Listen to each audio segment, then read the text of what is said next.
Hello Libra, Sun, Moon, Rising, and Venus signs. Kamusta kayo? Sana po ay nasa mabuti kayong kalagayan. Welcome back po sa Star Tarot. Kung bago kayo dito, welcome din kayo. Thank you for your support. I truly appreciate it. God bless you all. Libra, pauna mensahe ninyo, friendship. Ayan, a friend needs your help. Okay?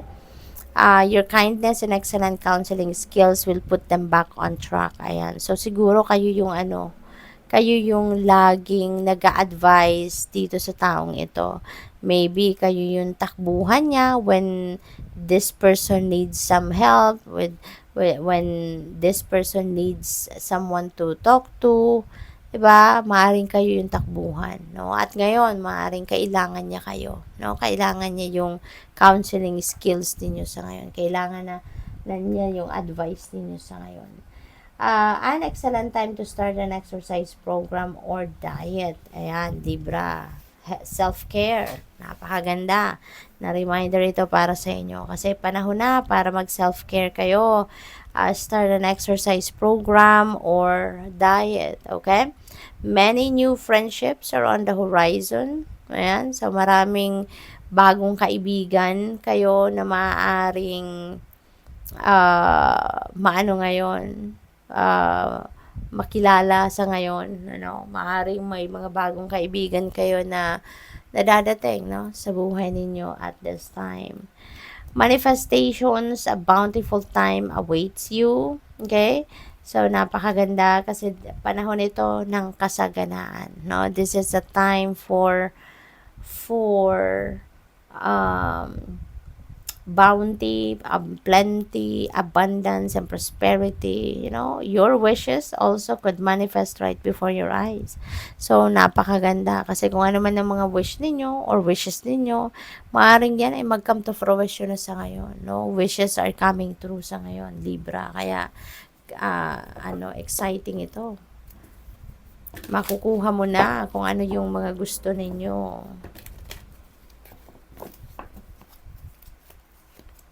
We have number 26, hostilities. Ayan. So, ingat kayo ha, Libra. This is a warning para sa'yo. Kasi, baka meron kayong mga nakakasama dyan, lalo-lalo na sa trabaho, na baka napakaganda sa harapan ninyo, napakagiliw, yung parang makikita mo yung loyalty niya sa'yo. Pero, nako, hindi pala ganon. Mali pala, akala ninyo sa taong ito. Kaya, ingat kayo. Kasi, meron ditong maaaring nakangiti sa'yo, pero sa kalooban niya, nako, naghihintay lang ito ng tamang pagkakataon para siraan ka, para gawan ka ng fake news. Baka yung mga, sa pakikipag-usap mo sa kanya, baka kung ano yung latest na makukuha niyang impormasyon, ay gagamitin niya against you. Yung mga ganun ba? Kaya, ingat kayo. Okay? Ingat kayo. Be aware of what is happening around you. Be careful of what you say, of what you share sa ibang tao. Okay? So, what else? We have third chakra. Ayan. So, this is life force energy, no? So, siguro ngayon, ganado kayo, no, na ipagpatuloy kung ano man yung mga unfinished business ninyo.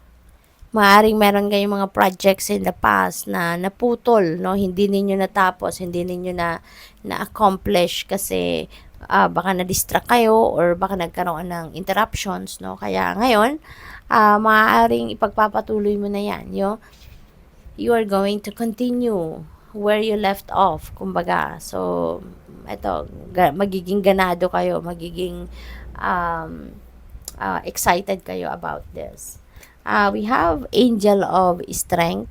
Ayan. So, lakasan ninyo ang inyong loob. No? This is you going to need, di ba, na maging matatag kayo sa ngayon, lalo-lalo na sa sitwasyon na ito. Kasi, this could be challenging para sa iyo. No? Lalo-lalo na kung sa workplace ito, nako, ang hirap magtrabaho na merong ganitong klaseng tao. 'Di ba? Kaya tatagan mo lang inyong loob. Tibayan mo inyong loob. Like kang magdadasal, no? Nabigyan ka ng lakas ng loob ng universe, ng Panginoon, no? Para makayanan mo ang kung ano man ang sitwasyon na medyo challenging, medyo mahirap para sa iyo, okay? We have the thinking woman. Ayan, maybe Ang iba sa inyo dito mag-aaral, magko-continue to study, or baka meron kayong gustong alamin, matutunan, no? Kaya pwedeng magre-research kayo on your own, or pwedeng hihingi kayo ng tulong sa iba, no? Maybe you're seeking for mentor, seeking for teacher na makakatulong sa inyo na madiskubre ninyo, mahanap ninyo kung ano man yung mga gusto ninyong alamin, ano man ang mga impormasyon na gusto ninyong makuha, ano man yung mga bagay na gusto ninyong matutunan, no? Maybe you are seeking for people na makakapagbigay nito sa iyo, na makakatulong sa iyo para makuha mo, no, yung hinahanap mo, no? Probably din ang iba sa inyo dito siguro mag-enroll for masters, no? Siguro nagma-masteral kayo. Pwede rin na marami kayong iniisip ngayon. Baka nagdidiskarte kayo. Baka you are making plans, no? Pwedeng ganun din. And maybe you're seeking for someone that can guide you para ma-concretize ninyo yung plano ninyo. Kasi depende sa inyong sitwasyon. Pwedeng ang pinaplano ninyo negosyo, 'di ba? Or baka pinaplano ninyo paglilipat ng trabaho. No, it could be anything, no? So good luck. Thank you for watching Love and Light. Namaste.